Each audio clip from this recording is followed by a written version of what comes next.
Amigos, queridas amigas, boa noite, sejam todos bem-vindos. Quando eu penso em prece, em oração, duas coisas vêm à minha cabeça. A primeira delas é que, pelo menos quando eu era pequeno, na religião católica, a gente falava muito de quem reza demais, é beato, né? Beata. E a gente tinha isso como, talvez para a minha geração, ou para a minha turma, uma coisa que não era assim, não era positiva. Era uma coisa um pouco mais pejorativa chamar a pessoa de beata. Olha que engano da nossa parte, né? E o meu finado pai, que falava, quanto mais eu rezo, mais assombração me aparece. O que me leva a crer que ele provavelmente não está rezando para a coisa certa. E o que me leva a perguntar para todos, logo de começo, para que a gente reza?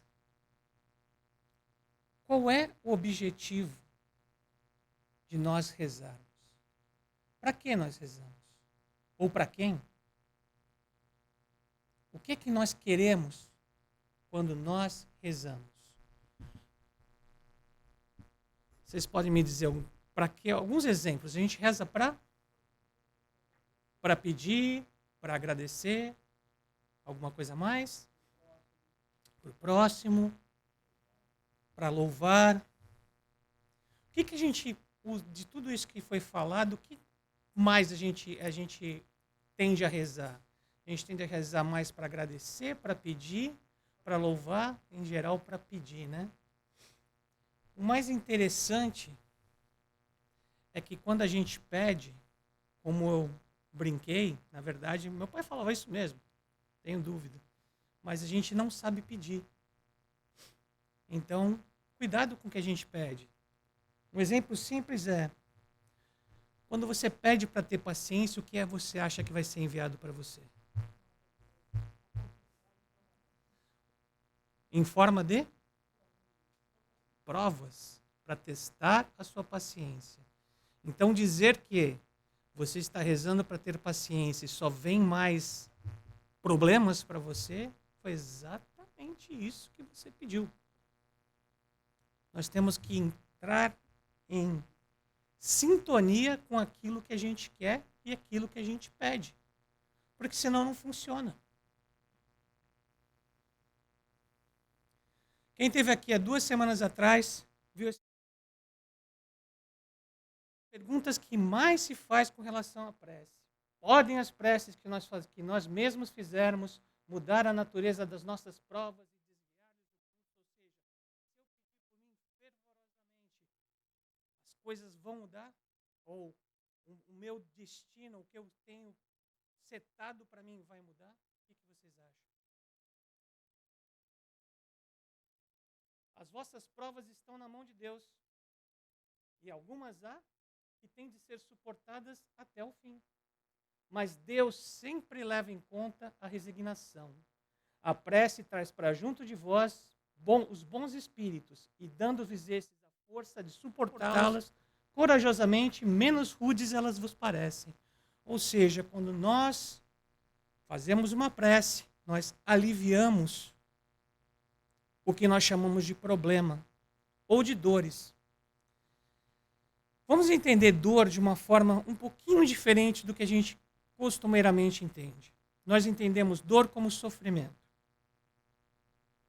E eu costumo dizer que dor é necessário, sofrimento é opcional. Sofrimento é um sentimento que advém da dor, e não a dor em si. A dor, em geral, é um convite para a gente mudar. Quando começa a doer, a gente se move, porque nós somos basicamente acomodados. Se está bom, nós ficamos. Né? A gente ouve muito, quem gosta de futebol, em time que está ganhando não se mexe. Lê do engano, mexe sim, porque aí você continua ganhando. Não é time que está ganhando não se mexe. Se mexe sim, porque se você não se mexer de um ponto até outro, você nunca vai chegar a lugar nenhum. E nós estamos aqui para progredir, e não para ficar estancados no ponto em que nós estamos. E a gente, em geral, só vai se mexer, como a gente disse no Espiritismo, Nós aprendemos pela dor. Poderíamos aprender pelo amor, mas aprendemos pela dor. Portanto, meus amigos, a dor nada mais é do que o combustível que nos leva de ponto A a ponto B. Simples assim. Ah, Peter, você é masoquista. Não gosto de ajoelhar no milho e não gosto de me flagelar. Se vocês me convidarem para isso, estou fora.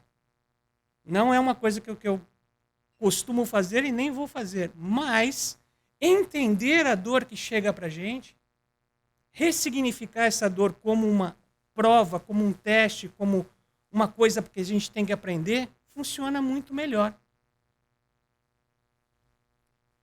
Mas aí a gente fala, poxa vida, quer dizer então que se eu rezar bastante, não vai adiantar nada, não vou conseguir as coisas. Isso que o Marcos falou na Bíblia.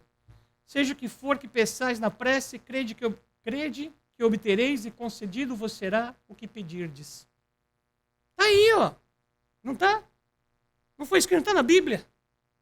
Então como é que se diz para mim que eu não posso ganhar $1 milhão se eu não pedir o tempo todo para ganhar $1 milhão? Como é que se diz que eu não posso sarar de uma doença se eu não pedir o tempo todo para sarar dessa doença? Nós interpretamos do jeito que nos provém, do jeito que nós queremos interpretar. Um pai não pode dar tudo para o seu filho ou para a sua filha. Temos aqui vários pais e várias mães, correto? Porque se nós dermos, nós estamos fazendo um desfavor. Nós não estamos ajudando. O pai não pode nos dar tudo. Ele pode nos dar o que ele sabe que é eficiente para a nossa vida, para o nosso crescimento. Então, sempre o que está sendo dito aqui é que nós vamos receber não exatamente o que nós estamos achando que nós pedimos, até porque a gente não sabe pedir. Como eu fiz a brincadeira agora há pouco. Nós vamos receber o que nos é devido, o que nos é bom, o que vai nos deixar sãos, mesmo que a sanidade seja na forma de uma doença. Nós temos o nosso propósito nessa vida, nós temos o que nós nos comprometemos a fazer nessa vida e que nós esquecemos quando nós reencarnamos. Por isso mesmo, nós não sabemos exatamente quais são os passos que nós devemos ter, e nós temos o livre-arbítrio. Se nós fôssemos obrigados a cumprir um plano, nós não teríamos livre-arbítrio. Nós temos livre-arbítrio exatamente para poder exercer a nossa capacidade de discernimento. E o que a prece trabalha nesse momento com esta informação? A prece nos ajuda a provar para nós mesmos, a ter força para continuar no nosso caminho. A prece é uma via de comunicação direta com o Pai. É a única via de comunicação direta com o Pai, quando ela vem do coração. O Pai Nosso talvez tenha sido a oração, talvez não, é a oração mais linda que já passou na face da terra. Só que dita do jeito que nós aprendemos, muitas vezes não tem efeito. Mas nós estamos no céu, amém. Não funciona. Nós não pusemos nenhuma carga de emoção e de entendimento em nenhuma das palavras que nós falamos. Nós só recitamos o que vem depois desse trecho, o que vem depois daquele trecho, o que vem depois daquele trecho. Ah, como é que é em inglês mesmo? Nossa, como é que é essa palavra? Eu sei em português. Nós não estamos rezando, nós estamos fazendo uma coisa mecânica. É muito mais fácil falar, Pai, olha para mim, está doendo, estou precisando da tua ajuda, dá uma força. Poxa, mas o Pai vai atender a gente, ele vai entender o que você falar, porque ele não vai ouvir tua palavra. Ele vai entender o teu sentimento. Ele vai entender o que você está pedindo, não como você está pedindo. A forma não tem nada a ver com absolutamente nada. Tem gente que contesta, por causa disso, a eficácia da prece. Né? Porque se Deus já sabe o que tem para nós, o que nós vamos ser e o que a gente pode, para que adianta eu pedir? Ele já sabe de tudo, para que eu vou pedir para ele? Para que nós pedimos? Para que nós rezamos? É para ele ou para nós continuarmos tendo energia para suportar o dia a dia? Nós somos feitos de energia. Um espírito é feito de? Um espírito superior é feito de energia positiva ou negativa? E um espírito inferior? Quando você pensa alguma coisa que não é boa, entrando em relação energética, categoria de espírito. Quando você reza, qual é a energia que você está liberando? As coisas são muito encadeadas de acordo com as leis naturais do planeta que a gente vive. Você quer positividade, você emita positividade. A Lívia leu um trecho dizendo: foque no positivo.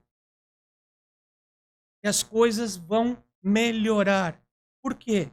Quando você foca no positivo, a nossa mente ela é autodeletante. Ela não consegue absorver todas as informações que estão nesse recinto nesse momento.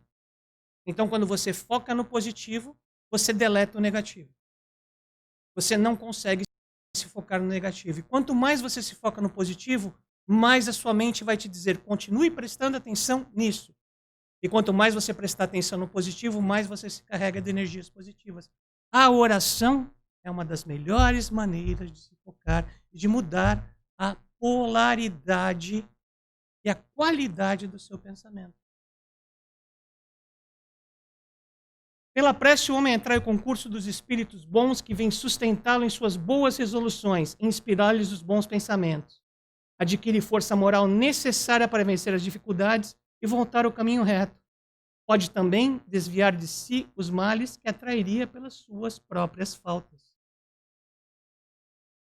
A gente costuma brincar que a cabeça vazia, né, é domínio de ninguém, para não falar outra coisa.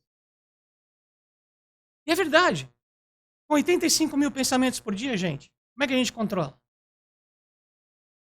E dependendo de quem nós somos, porque nós não somos este invólucro que está falando com vocês, e sim eu, o espírito que anima este invólucro chamado corpo, dependendo do meu viés, dependendo da minha personalidade milenar, eu tenho pensamentos que não são dos mais bacanas, não. E aí eu começo a dar vazão a esse pensamento. E aí eu entro em quê? Em sintonia com energias baixas. Eu estou dando um caminho. Ah, quer dizer então que toda vez que isso acontece eu vou ser obsidiado. Não disse nada disso. Disse que simplesmente é muito mais fácil você continuar mantendo pensamentos negativos na sua cabeça. A prece é um ato muito importante de ligação com os planos mais elevados da vida. Infelizmente, ainda não é inteiramente compreendida ou exercitada pela maioria dos que oram, mesmo por pessoas que possuem maiores esclarecimentos a respeito dos fluidos magnéticos e da proteção espiritual. O homem, em geral, só vê o presente. Ora, se o sofrimento é útil à sua felicidade futura, Deus o deixará sofrer. Como um cirurgião que deixa um doente sofre as dores de uma operação que vai lhe trazer a cura. O que pedir com confiança é a coragem, a paciência e a resignação. A nossa cabeça, o nosso cérebro, a arquitetura do nosso cérebro parou de evoluir, não o nosso cérebro, a arquitetura parou de evoluir há mais de 100 mil anos atrás. O que significa que ela parou quando nós éramos caçadores das savanas. E o nosso drive são dois: sobrevivência e reprodução. Sobrevivência e reprodução. Então eu quero comer. Por isso que a gente come muito. Muitas pessoas comem muito, como eu. Por quê? Porque dentro da minha cabeça está o seguinte: tem um monte de comida na minha cabeça, na minha frente. Amanhã pode ser que não tenha. Sendo que meu refrigerador está lotado. E eu não penso, porque eu ajo mais por emoção, mais por programação biológica, do que por exatamente ter uma relação mais inteligente comigo mesmo. As pessoas que vendem seguros de saúde, que vendem planos de aposentadoria, sofrem com isso porque eu não consigo ver absolutamente nada que passe de, sei lá, uma semana de hoje. A nossa cabeça funciona com a economia do agora. Como é que eu vou pensar na minha vida quando eu desencarnar? Como é que eu vou pensar que isso que está acontecendo comigo vai melhorar quando eu desencarnar? Quando é que eu vou desencarnar? Sei lá. É a mesma coisa que perguntar para você, olha, quando você desencarnar, você quer deixar seus filhos bem, né? Quer deixar todos muito bem. Então vamos fazer esse plano de saúde agora que custa $150, porque quando você desencarnar, quando eu desencarnar até lá eu já fiz meu plano, meu pé de meia, já deixei meus filhos. A gente não tem essa capacidade aqui dentro de pensar nisso. Imagina quanto a oração e quanto a entender como a oração, o que retorna da oração para a gente. Porque são planos que não são a curto prazo, muitas vezes. São coisas que foram estabelecidas de muito tempo. É muito difícil para a gente entender esse tipo de coisa. É muito difícil para esse cérebro que é maravilhoso, diga-se de passagem, entender tudo isso, compreender tudo isso ao mesmo tempo. Então que a gente entenda que a oração faz com que os espíritos bons cheguem perto da gente. O que quer dizer que a gente está cercado de energias boas. E isso vai melhorar a qualidade do nosso pensamento. O que quer dizer que, desculpe o meu francês, a gente vai pisar menos na bola. Se a gente pisar menos na bola, a gente não vai ficar tão enlameado, né, de jogar na lama e tropeçar e cair de cara. A gente vai ficar um pouquinho mais limpo e vai dar uma alegria maior para a mamãe quando voltar para lavar a roupa. Né? E para o papai. A gente tem que pensar nisso. A gente tem que pensar da forma que nós conseguimos raciocinar e entrar essas informações para a gente. Dirigido, pois, o pensamento para um ser qualquer na terra ou no espaço, de encarnado para desencarnado ou vice-versa, uma corrente fluídica estabelece entre um e outro, transmitindo de um ao outro o pensamento, como o ar transmite o som. A energia da corrente guarda proporção com a do pensamento e da vontade. Nós estamos cercados por fluidos magnéticos.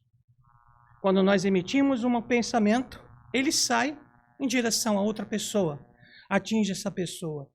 Então quer dizer que eu posso melhorar, mandar fluidos bons para a pessoa, ela vai receber esses fluidos? Nós temos um querido amigo aqui, chamado Valdo, que teve uma experiência de pós-morte, né?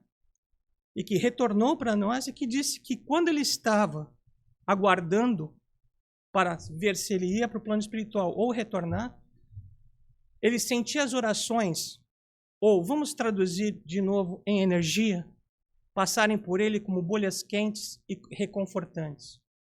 Nós ouvimos e lemos dentro da doutrina espírita e dos livros que espíritos vêm dar comunicações agradecendo as orações que são feitas por eles quando eles estão no umbral, e que isso muitas vezes é o fator definitivo para eles saírem da condição que eles estão, porque a oração deu um tempo para eles pararem de sentir a dor e conseguirem pedir alguma coisa para eles e aí serem atendidos. Quantos e quantos relatos nós não temos? Vocês quiserem ter uma pequena ideia, só leiam O Céu e o Inferno. Impressionante o número de casos que está relacionado. O Céu e o Inferno é um dos livros do Pentateuco, da codificação de Kardec. Ele escreveu 5 livros, um deles é O Céu e o Inferno. E trata-se realmente de experiências de espíritos contando o que acontece após o desencarne. Espíritos bons, não tão bons e o que a gente chama da pá virada. Tem de tudo. Você pode ficar à vontade, que tem literatura à vontade lá. A ação da prece, então, na verdade, nada mais é do que uma transmissão de pensamento. É assim que os espíritos ouvem a prece que lhes é dirigida, qualquer que seja o lugar onde se encontrem. É assim que os espíritos se comunicam entre si. que nos transmitem suas inspirações e que as relações se estabelecem à distância entre os encarnados, pela energia. Energia do pensamento. Gente, quando a Lívia leu qualidade do pensamento na leitura de hoje, vocês acham que é por acaso? Não tem nada, não tem acaso. Qualidade do pensamento. A qualidade do seu pensamento vai determinar a qualidade do seu dia, a qualidade do seu espírito, a qualidade de tudo que acontece em volta de você e quem você atrai. Tá difícil? Reza. Não deu para rezar? Lê um livro? Não deu para ler um livro? Ouve uma palestra? Não deu para ouvir uma palestra? Tenta um audiobook? Não deu um audiobook? Ouve uma música, mas uma música que te traga boas lembranças. Porque o que você precisa é quebrar o eixo entre o negativo e o positivo. Quando você lembra de uma coisa boa, você vai para o positivo. E daí você usa as ferramentas que você tem para continuar no positivo. Nós temos todas essas ferramentas, mas muitas vezes não nos lembramos. E a prece é uma das mais poderosas. No Livro dos Espíritos, questão 662, Kardec pergunta aos espíritos e tem uma resposta sobre o pensamento. O pensamento e a vontade representam em nós um poder de ação que alcança muito além dos limites da nossa esfera corporal. A rigor, a eletricidade é energia dinâmica. O magnetismo, quando vocês vão tomar passe, vocês experimentam o magnetismo, é energia estática. O pensamento é a força eletromagnética. Muito interessante. Para o espiritismo, a oração tem características especiais além da medicação ordinária elaborada pela ciência. O magnetismo nos dá a conhecer o poder da ação fluídica. E o espiritismo nos revela outra força poderosa na mediunidade curadora e a influência da prece. Saúde, meu querido. Reconhecendo-se a capacidade do fluido magnético para que as criaturas se influenciem reciprocamente com muito mais amplitude e eficiência, atuará sobre as entidades celulares do estado orgânico, particularmente as sanguíneas e histocitárias. Puxa, Peter, você pegou isso de um livro de ciência? Não, peguei do Evangelho, do Livro dos Espíritos. Espíritos falando sobre. Determinando-lhes o nível satisfatório, a migração ou a extrema mobilidade, a fabricação de anticorpos. Ou ainda, a improvisação de outros recursos combativos e imunológicos, na defesa contra as invasões bacterianas e na redução ou extinção de processos patogênicos. Remoção ou extinção. Incrível. Pensamento. O pensamento. Aí André Luiz traduz para a gente de uma forma fantástica. Desculpa, Allan Kardec na Gênese. Outro livro do Pentateuco, o livro anterior, o Livro dos Espíritos, mais um livro do Pentateuco. O pensamento produz uma espécie de efeito físico que reage sobre o moral. É isso unicamente o que o Espiritismo poderia nos fazer compreender. É o pensamento que dá qualidade curativa aos fluidos que existem em estado natural ao nosso redor. Eu vou repetir, gente. É o pensamento que dá qualidades curativas ao fluido que existe à nossa volta. Olha como é importante cuidar do nosso pensamento. Olha como é importante dirigir o nosso pensamento ao alto. Como é importante dirigir o nosso pensamento às pessoas que a necessidade de dar graças, a necessidade de pedir pelo próximo, a necessidade de ser melhor. Usar a prece e o nosso pensamento para gerar energias positivas, porque fatalmente elas voltam para a gente. E aí André Luiz, no livro Libertação, dizendo: se os médicos orassem. E muitos deles oram. Existem também na literatura inúmeros casos de médicos que oram e que já tiveram recuperações incríveis dos pacientes. Todos os médicos, ainda mesmo que materialistas da mente, impermeável à fé religiosa, contam com os amigos espirituais que os auxiliam. Nossa colaboração não pode ultrapassar o campo receptivo daquele que se interessa pela cura alheia ou pelo próprio reagir. Entretanto, realizamos sempre em favor da saúde geral quando nos é possível. Olha a importância de uma prece antes de uma cirurgia. Eles estão lá, mas eles são tão educados que, se não forem convidados a ajudar, eles ficam lá. Se eles forem convidados a ajudar, eles vão fazer o melhor que eles podem para ajudar. Por quê? Porque foi aberta uma porta para eles. Que porta? A da prece. A da comunicação. Gente, a prece nada mais é do que uma comunicação, a abertura de uma porta magnética do plano espiritual superior com o nosso plano. E aí a gente tem uma médica, claro, doutora Rosana Alves vai falar um pouquinho para a gente sobre. Sempre tem um propósito muito maior do que muitas vezes enxergamos. As pessoas muitas vezes consideram que a oração é simplesmente uma forma de nós nos colocarmos na posição de seres humanos inferiores, prestando homenagem e reconhecendo que existe um Deus superior. Mas a oração, isso está provado cientificamente, que ela atua em uma região do nosso cérebro, que é o sistema límbico, especificamente na região mesolímbica, e ali ela faz com que libere substâncias muito importantes que trazem para nós um senso de pertencimento, um senso de melhora a nossa autoestima e faz com que nós sintamos uma sensação de bem-estar muito grande. Isso é comprovado cientificamente. Estar em oração, e esta é a proposta da oração, é abrir o nosso coração como se abre a um melhor amigo. E quando nós vamos a uma sessão terapêutica, o que nós queremos? Contar o que vai no nosso coração, na certeza de que alguém que está ali para nos ouvir, vai não somente nos ouvir, mas também nos indicar um caminho melhor para seguir. Uma nova forma de pensar, de lidar com os nossos problemas. Quando abrimos o nosso coração para Deus, é exatamente isso que está acontecendo. E eu posso dizer isso como estudiosa do assunto, mas principalmente como cristã, e digo isso com muita certeza, que não existe melhor psicoterapia do mundo do que a oração.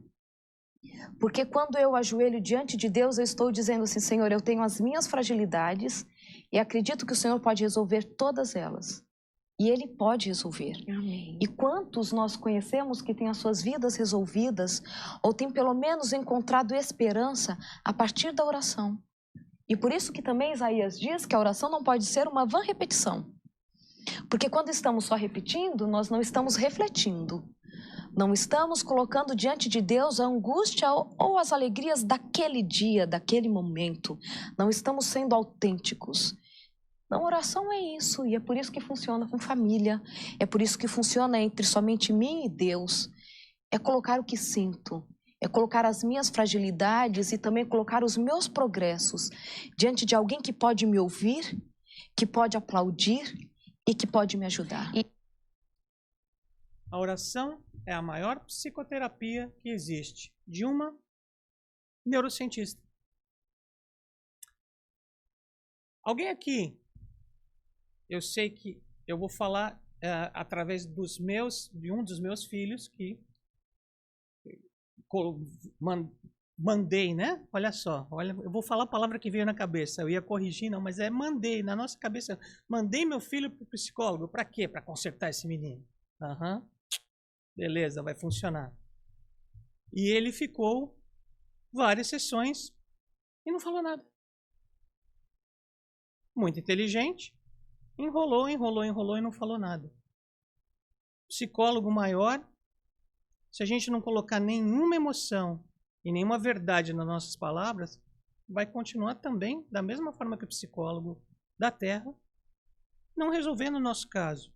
Porque nós é que temos que querer resolver o nosso caso. A atitude é nossa e não dele. Ele vai enviar as ferramentas necessárias para que a gente possa começar essa melhora. Mas ele não vai melhorar pela gente. Ele vai nos ensinar a pescar e não nos dar o peixe. Quantas vezes a gente já ouviu de pessoas que vão ao psicólogo e não resolveu nada? Não resolveu. Você não estava afim de falar. Eu não estava afim de falar. Aí não vai resolver nada mesmo.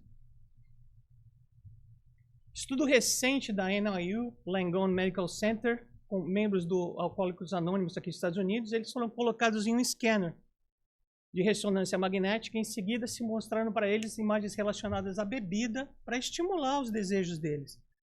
Alguém pode dizer, nossa, que judiação, né? Ele está tentando resistir à bebida e você mostra foto de bebida para ele? Aí pediram, depois que foi estimulado, para eles rezarem. Os desejos foram reduzidos quando eles rezaram. Coincidência? Acho que não, né? Eles começaram a pensar em outra coisa, que não era na adição, que não era no prazer rápido, que não era na ocitocina liberada pela vontade de beber. Eles pensaram numa coisa maior e isso simplesmente acalmou o cérebro deles. Os dados da ressonância magnética mostram mudanças em partes do córtex pré-frontal, que é responsável pelo controle da emoção, e a reavaliação semântica da emoção, citou o estudo. Gente, como esses, tem inúmeros, provando o poder da oração, provando o poder da fé. A vibração da mente que ora tem o poder de iluminar consciências e clarear discernimentos, trazendo solução para diversos problemas de difíceis aparências. Nosso querido Raul Teixeira, um exponencial também da doutrina espírita, palestrante e médium. Ele estava, na verdade, falando, inspirado pelo Espírito Joanes. A prece é de enorme importância e de valor simplesmente inestimável. Simplesmente inestimável. E nós, ainda assim, muitas vezes não damos bola para a oração.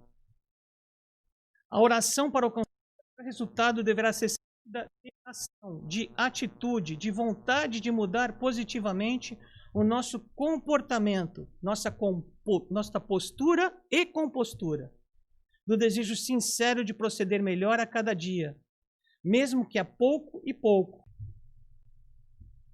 Quantos de nós mantêm secretamente ou abertamente autossabotadores? Aqueles amiguinhos que falam, vai, você vai fazer isso mesmo, o tempo todo? Jura que você não vai comer agora mais nada? Você vai ficar aí sequinho e não vai comer nada? Você não vai fazer isso. Jura que você não vai fumar nem um cigarro? Tá, a hora que chegar aquela vontade de fumar, você não vai fumar.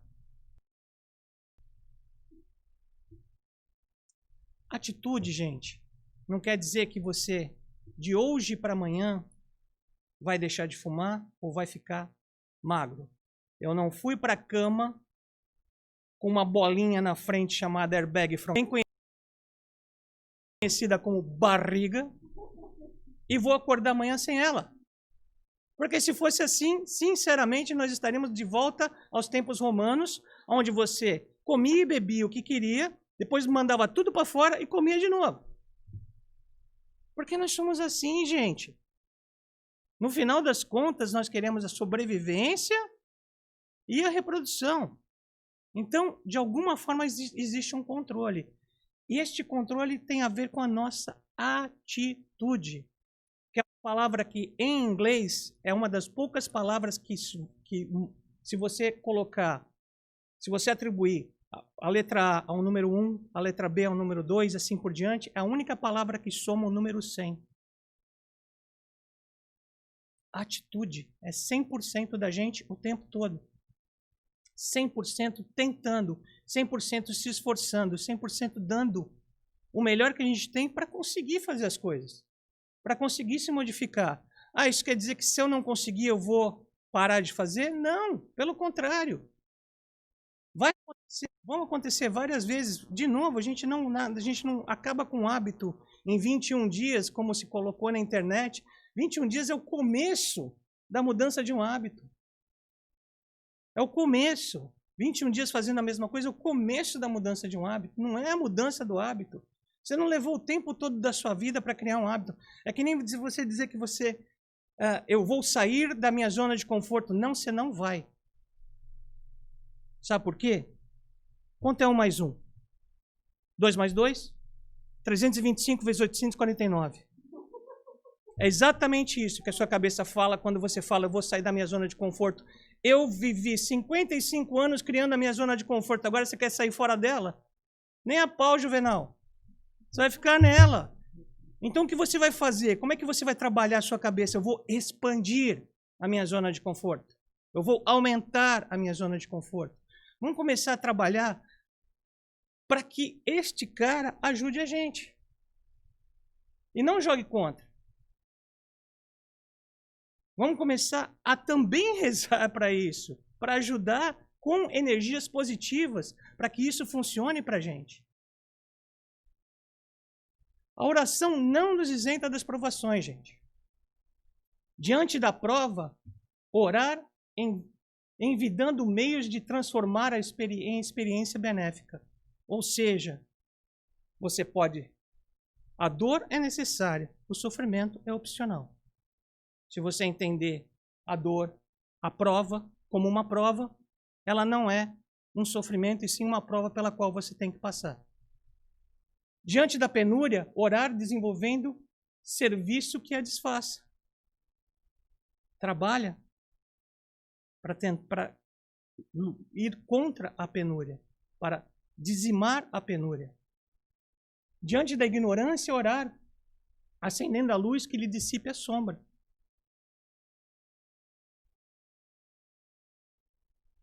Diante da enfermidade, orar, procurando medicação que lhe afaste os prejuízos. Diante do desastre, orar, empreendendo ações que lhe anulem os efeitos.